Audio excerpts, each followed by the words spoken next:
आज की वीडियो एक रिक्वेस्टेड वीडियो है। आज मैं आप लोगों के साथ शेयर करने वाली हूँ 5 lesson from the science of mind management, जिससे कि आप अपने माइंड को कंट्रोल कर सकते हैं। और साथ ही मैं आप लोगों के साथ ये भी शेयर करने वाली हूँ कि ये सारी लेसन मैं अपने लाइफ में प्रैक्टिकली कैसे अप्लाई करती हूँ।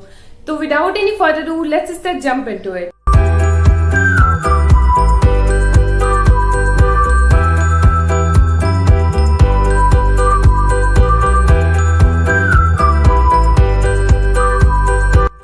मैनेजमेंट बहुत ही ज्यादा इंपॉर्टेंट है, इसलिए क्योंकि हमारा जो ब्रेन है वो थॉट क्रिएट करता है।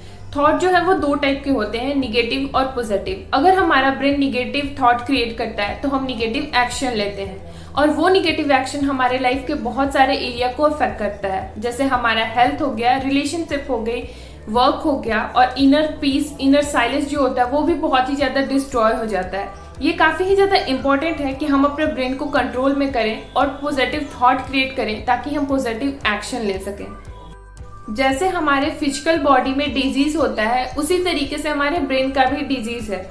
और जितने भी निगेटिव इमोशंस हैं वो सारे ब्रेन के डिजीज हैं, जैसे कि एंगर, फ्रस्ट्रेशन, लस्ट, ग्रीड। इनमें से जो कॉमन है वो है एंगर और स्ट्रेस। इन दोनों के रूट के बारे में अभी मैं आप लोगों को डिटेल में एक्सप्लेन करने वाली हूँ। सो एंगर, अभी तक हम लोगों को ये लगता था कि एंगर जो है वो सर्कमस्टांसेस या फिर लोग क्रिएट करते हैं, हम क्रिएट नहीं करते हैं। बट ये चीज रॉन्ग है। एंगर जो है वो हम खुद क्रिएट करते हैं। इस बात का अभी मैं आप लोगों को प्रूफ देने वाली हूँ। एंगर क्रिएट होता है डिजायर से। डिजायर क्या है? किसी भी ऑब्जेक्ट या फिर किसी भी पर्सन के लिए हो सकता है। अगर वो डिजायर फुलफिल नहीं होता है तो हम एंगर क्रिएट कर देते हैं।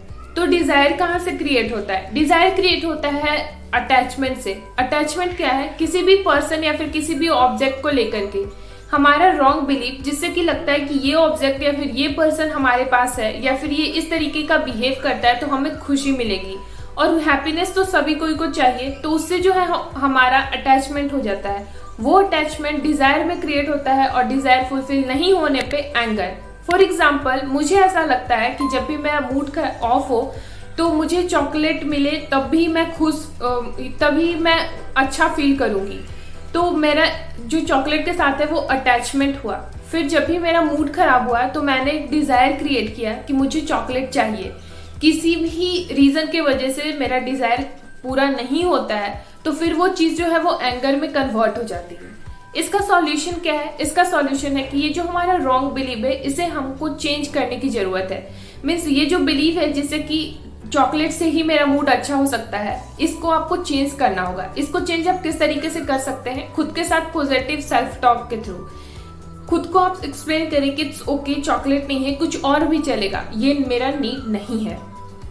रॉन्ग बिलीफ पे मैं आप लोगों को एक और एग्जांपल देती हूँ। फॉर एग्जांपल, अगर कोई पर्सन मेरे पास आता है और वो मुझे निगेटिव कॉम्प्लीमेंट देता है, वो निगेटिव कॉम्प्लीमेंट कुछ भी हो सकता है। अगर वो मुझे ऐसा कहता है कि आप अच्छा नहीं गाती हो, मुझे पता है कि मैं कितना अच्छा गाती हूँ, बट अगर उसके निगेटिव कॉम्प्लीमेंट पे मुझे बिलीव होता है, अगर मैं बिलीव कर लेती हूँ तो मैं उसी तरीके से एक्ट करूंगी। और फिर क्या होगा कि जो मेरा, जितना बेटर मैं पहले गाती थी उतना बेटर अब मैं नहीं गा पाऊंगी, जिससे की वजह से मेरा इंटरेस्ट घटेगा, मैं परेशान हो जाऊंगी, और फिर वही इरिटेशन, फिर फ्रस्ट्रेशन, फिर एंगर। आप समझ रहे हैं कि अपना रॉन्ग बिलीफ चेंज करना कितना ज्यादा इंपॉर्टेंट है। ये तो हो गई ऑब्जेक्ट की बात, बट अगर किसी पर्सन का बिहेवियर आपको पसंद नहीं आ रहा है तो आप क्या कर सकते हैं? फॉर एग्जाम्पल, जब मैं बुक को रीड करती हूँ तो मुझे साइलेंस चाहिए होता है, बट कुछ जो लोग हैं वो नॉइज को क्रिएट कर रहे हैं, तो मेरे पास क्या सॉल्यूशन है? या तो मैं उस चीज को एक्सेप्ट कर लूं या फिर उसका कोई अलग सॉल्यूशन निकालूं। मीन्स जब तक नॉइज हो रहा है तब तक मैं बुक रीड करना ही बंद कर दूं, जब नॉइज खत्म हो जाए तब मैं बुक रीड करना स्टार्ट करूं। एंड सेकंड ऑप्शन कि उस चीज को मैं एक्सेप्ट करूं, उनके नॉइज को, और उसमें ही कंसंट्रेट करने की कोशिश करूं।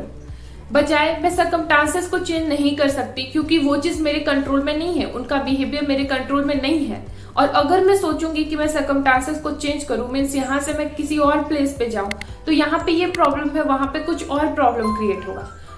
तो बजाय उस चीज को कंट्रोल करने के जिसपे हमारा कंट्रोल नहीं है, आप उस चीज को कंट्रोल करें जिसपे आपका कंट्रोल है।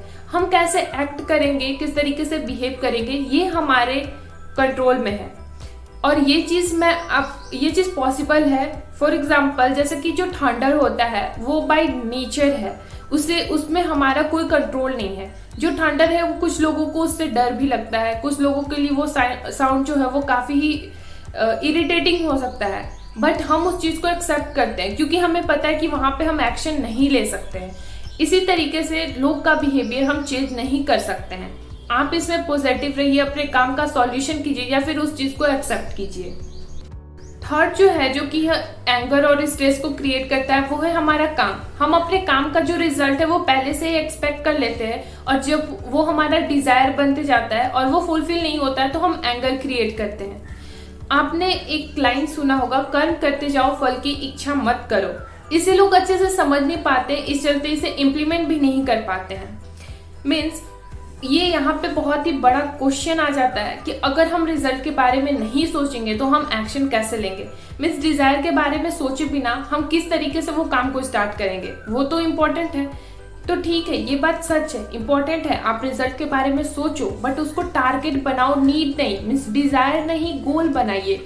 गोल और डिजायर में डिफरेंस है। गोल जिसको आप पूरा करने की कोशिश करते हो, बट नीड अगर वो पूरा नहीं होता है तो आप काफी ज्यादा परेशान हो जाते हो और उसे पूरा करने के लिए आप किसी भी हद तक जाते हो। गीता में इसे कर्म योग कहा गया है और श्री कृष्ण ने भी कहा है कि कर्म करो, फल की इच्छा मत करो। मीन्स आप अपने काम के लिए टारगेट रखिए, अगर पूरा नहीं हो रहा है तो आप एक्शन लीजिए, बट परेशान मत होइए, उसको नीड मत बनाइए। अभी जो 3 चीज है जो मैं आप लोगों के साथ शेयर की, फर्स्ट रॉन्ग बिलीव, एक्सेप्टेंस और थर्ड कर्म योग, ये 3 चीजें ही सॉल्यूशन है, बट ये 3 जो चीज है वो करना इतना आसान नहीं है। एग्जैक्टली ये इतना आसान नहीं है। पॉजिटिव थॉट क्रिएट करना सारे सिचुएशन में ये आसान बिल्कुल भी नहीं है, ये पता है, क्योंकि मैं भी आप लोगों की तरह ह्यूमन हूँ और मैंने भी इस चीज को कोशिश किया है। अगर ये इतना इजी होता तो ये चीज तो सबको पता है कि हमें पॉजिटिव सोचने चाहिए, बट लोग एक्शन क्यों नहीं ले पा रहे? क्योंकि ये काफी ज्यादा डिफिकल्ट है। बट हाँ, डिफिकल्ट है, इम्पॉसिबल नहीं। डिफिकल्ट से इजी करने का हमारे पास 3 सॉल्यूशन है। फर्स्ट तो ये कि आपको कंसिस्टेंसी दिखाना होगा। जितनी भी बार निगेटिव सिचुएशन क्रिएट होगी, आपको पॉजिटिव थॉट क्रिएट करने की कोशिश करना होगा। स्टार्टिंग में क्या होगा कि आप जो है वो थॉट क्रिएट करने के बारे में भूल जाएंगे। उसके बाद जैसे ही आप कोशिश करते जाएंगे तो फिर क्या होगा कि आप थॉट करने का आपको याद तो रहेगा, बट आप कर नहीं पाएंगे, पॉजिटिव थॉट क्रिएट नहीं कर पाएंगे। उसके बाद क्या होगा कि आप पॉजिटिव थॉट तो क्रिएट कर पाएंगे, बट आप पॉजिटिव एक्शन नहीं ले पाएंगे, वो पॉजिटिव फीलिंग आप फील नहीं कर पाएंगे। बट हाँ, जैसे ही आप कंसिस्टेंसी दिखाते चले जाएंगे तो थर्ड टाइम से या फिर 4th टाइम या फिर 10th टाइम में ये चीज जो है वो पॉसिबल जरूर होगी। मुझे भी जो है वो काफी ज्यादा टाइम लगा था, कोशिश करते करते अब मैं 50 to 60% हर एक सिचुएशन में पॉजिटिव थॉट क्रिएट कर पाती हूँ। बट जिस सिचुएशन में मैं पॉजिटिव नहीं सोच पाती तो मैं क्या करती हूँ कि जो भी मैं फील कर रही होती हूँ उसे एक्सप्रेस कर देती हूँ, वो भी अकेले, किसी के साथ नहीं। जैसे कि मेरे पास कोई सिचुएशन है जहाँ पे मैं काफी ज्यादा सैड हूँ, मुझे बहुत ही ज्यादा रोना आ रहा है, तो मैं क्या करती हूँ कि अलग आती हूँ, एक डेडलाइन सेट करती हूँ, एक टाइमिंग, जैसे कि 15 मिनट्स या फिर 1 आवर। उसके बाद में बहुत जितना मुझे मन करता है मैं उतना रो लेती हूँ, उतना निगेटिव, उतना सैड मैं जितना भी फील करती हूँ उसको एक्सप्रेस कर लेती हूँ। उसके बाद उस चीज को मैं लेट गो कर देती हूँ। जब आप अपने जो फील कर रहे हो उसको एक्सप्रेस करते हैं ना, तो ये चीज एक्सेप्ट करना, उसके बाद पॉजिटिव एक्शन लेना थोड़ा इजी हो जाता है। सेम आप एंगर के साथ कर सकते हैं। अगर आपको बहुत ही ज्यादा गुस्सा आ रहा है तो आप अकेले एक रूम में आइए और उसको एक्सप्रेस कीजिए, बट खुद के साथ, किसी और के साथ नहीं। मीन्स आप किसी को कॉल मत कर लो, वो जो फील आप कर रहे हो वो आपको खुद के साथ एक्सप्रेस करना है, खुद के साथ बात करके।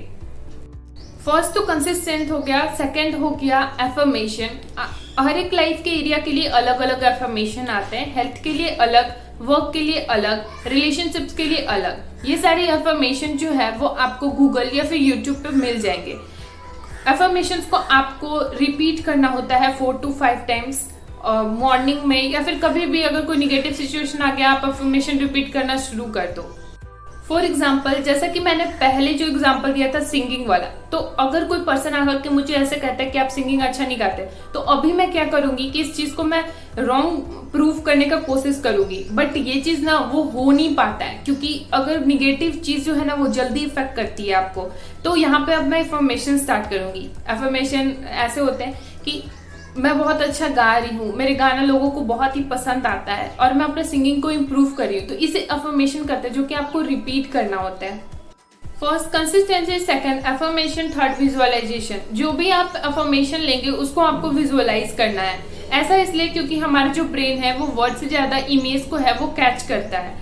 तो फॉर एग्जाम्पल जैसा कि कोई मेरा टारगेट था वर्क को लेकर के, वो कंप्लीट नहीं हुआ, तो अब मैं उसको परेशान हूँ उस चीज को लेकर के। अभी मैं एक पॉजिटिव थॉट क्रिएट करूंगी कि ठीक है, इट्स ओके, इस बार हो गया, नेक्स्ट टाइम जो है वो मैं ये गलती रिपीट नहीं करूंगी और मैं अपने टारगेट को कंप्लीट करूंगी। ये थॉट को मैं विजुअलाइज करूंगी कि मैं वर्क कर रही हूँ, मेहनत कर रही हूँ और वो जो टारगेट है वो कंप्लीट हो गया और फाइनली मैं बहुत ही ज्यादा खुश हूँ। तो ये जो फीलिंग है वो जब मैं इमेजिन करूंगी तो वो फीलिंग मैं क्रिएट करूंगी और वो फीलिंग मुझे हेल्प करेगी पॉजिटिव एक्शन लेने में। उम्मीद करती हूँ कि ये सारी चीजें अब आपको क्लियर हो गई होगी और ये चीज अपने लाइफ में इम्प्लीमेंट करना थोड़ा आपके लिए इजी हो गया होगा। मिलते हैं नेक्स्ट वीडियो में। Till then bye guys.